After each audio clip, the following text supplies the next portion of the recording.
Hola, mi nombre es Marjorie Priscila Tábara Rosas con mi código U2025-101-56.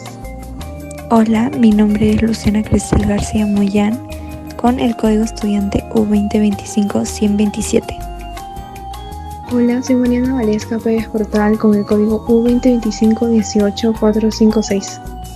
Buenos días, mi nombre es Muriel Romina Condo Vargas con el código U2025-10667. A continuación, les vamos a presentar el autoritarismo. El tema que hemos elegido es el autoritarismo en el Perú, porque nos permite comprender cómo la concentración del poder de un gobernante puede afectar la democracia, las instituciones del Estado y los derechos de los ciudadanos. Según López, el autoritarismo se caracteriza por el fortalecimiento del poder ejecutivo y el debilitamiento de los mecanismos del control democrático. Elegimos este tema porque estuvo presente en las diferentes etapas de la historia del Perú, y esto nos permite analizar cómo se manifestó en distintos gobiernos, así como las consecuencias que tuvo el país. Ahora, comenzando con las semanas, dentro de las semanas 3 estudiamos lo que es el gobierno de Uncino de Leguía, ya que esto lo relacionamos con nuestro tema, porque durante su gobierno se concentró en lo que es en el poder ejecutivo. También se modificó la constitución para favorecer su permanencia en el cargo y se limitó la participación de la oposición, convirtiéndose así uno de los primeros gobiernos con un rasgo autoritario del siglo XX.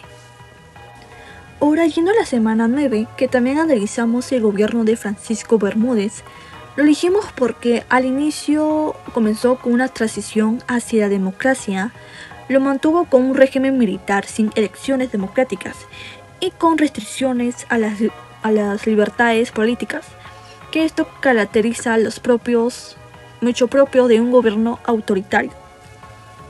Finalmente, en la semana 15 estudiamos el gobierno de Alberto Fujimori.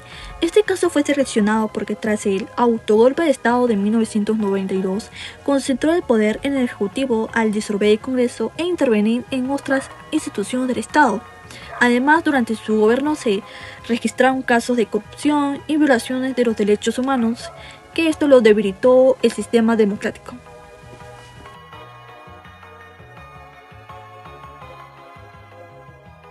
El autoritarismo más sobresaliente en el Perú del siglo XX fue durante el gobierno de Alberto Fujimori, específicamente a partir del autogolpe de Estado del 5 de abril de 1992. Una de las causas más importantes de este autoritarismo fue la crisis económica, política y social que enfrentaba el Perú al finalizar el gobierno de Alan García. La hiperinflación, el terrorismo y la desconfianza en los partidos políticos provocaron que la población exigiera un orden inmediato. Según Pérez Crespo, 2010, esta crisis favoreció que la ciudadanía tolerara las medidas autoritaristas y permitió que Fujimori justificara su autogolpe de Estado como una solución rápida para reconstruir el país. En consecuencia, hubo un debilitamiento de la democracia. Según Dávila 2024, debido al autogolpe de Estado, el Congreso se disolvió y el Poder Judicial fue intervenido, lo cual permitió que el Poder Ejecutivo concentrara más poder. Ese proceso perjudicó los mecanismos de control del Estado y provocó que aumentaran las prácticas de corrupción y la vulneración de los derechos humanos. En esta imagen se muestra a Alberto Fujimori dando un mensaje a la nación el 5 de abril de 1992. Esa fuente primaria evidencia el instante en el que se anunció el autogolpe de Estado. Además, nos permite analizar las medidas que fueron anunciadas durante ese mensaje, las cuales dieron inicio a un régimen autoritario.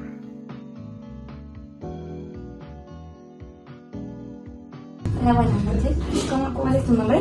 Soy Maricarmen Ortega, tengo 57 años, soy de Lima, Perú.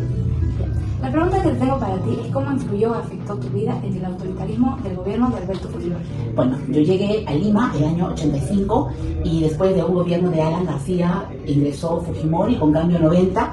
En el primer gobierno definitivamente fue muy duro el de Fujimori porque nosotros veníamos de una economía extraña con Alan García y de pronto cuando sube Fujimori al poder y aplica el famoso Fujishock. Yo vivía en Surco, estaba en una universidad particular y mis padres me dijeron o sigues en la universidad o sigues en la pensión. Tuve que escoger una de las dos, tuve que dejar la pensión e irme a San Martín de Porres y elegí continuar estudiando, pero fue una época muy difícil en el sentido de que se restringieron muchas cosas. Bueno, hubo un cambio de moneda y todo lo demás en agosto del año 92.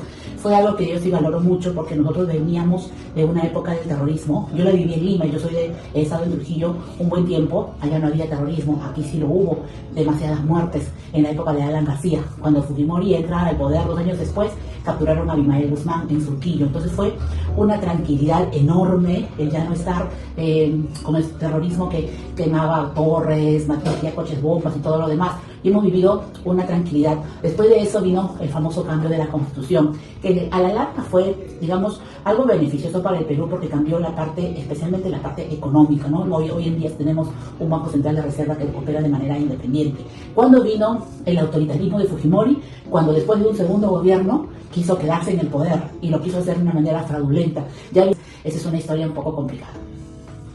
Muchas gracias. Así, gracias. Buenas noches, estamos aquí con... Buenas noches, soy Luis Alberto García Cisneros, tengo 69 años y soy del Cusco. ¿Puedes decirme cómo afectó o influyó tu vida en el autoritarismo de Alberto Fujimori? En un principio el gobierno no me afectó mucho porque yo trabajaba en una empresa privada y teníamos bastante trabajo en donde Fujimori no tenía nada que ver en esta empresa. Pero sí vi que empezó a destruir los sindicatos, empezó a destruir las universidades, empezó a despedir a la gente, empezó a vender los ministerios, empezó a vender las empresas públicas, a destruir el país, cambió la constitución y ahí es donde nos afecta a todos y nos deja en una situación muy caótica al país en el aspecto administrativo, en el aspecto legal, porque prácticamente nos apartamos de todo el mundo y no había trabajo, los peruanos realmente no teníamos, ya cada vez la pobreza es mayor. Gracias. Muchas gracias.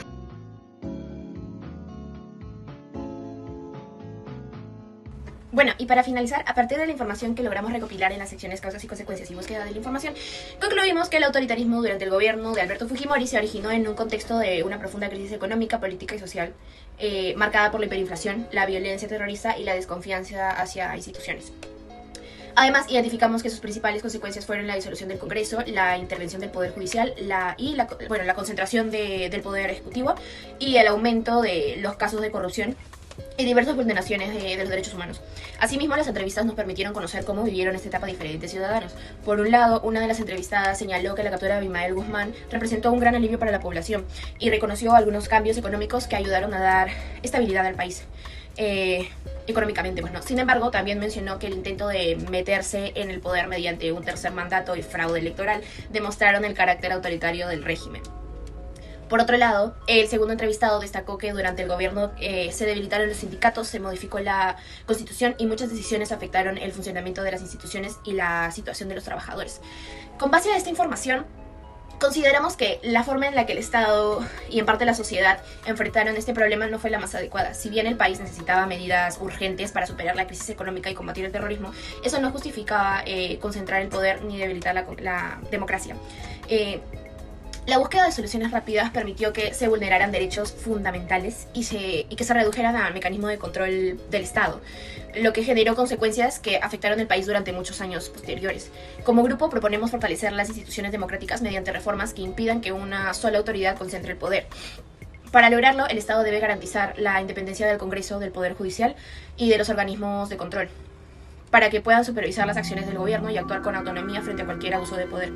Además, es necesario promover una mayor transparencia en la gestión pública, fortalecer las políticas de lucha contra la corrupción y asegurar que las investigaciones y las sanciones se realicen de manera oportuna e imparcial. Del mismo modo, la sociedad debe participar activamente mediante una educación cívica que promueva el respeto por la democracia, los derechos humanos y la importancia del voto informado.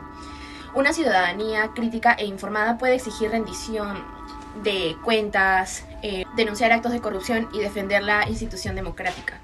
En conclusión, solo con el trabajo conjunto entre el Estado y la sociedad sería posible enfrentar futuras crisis sin recurrir a medidas autoritarias y garantizando siempre pues el respeto al Estado de Derecho.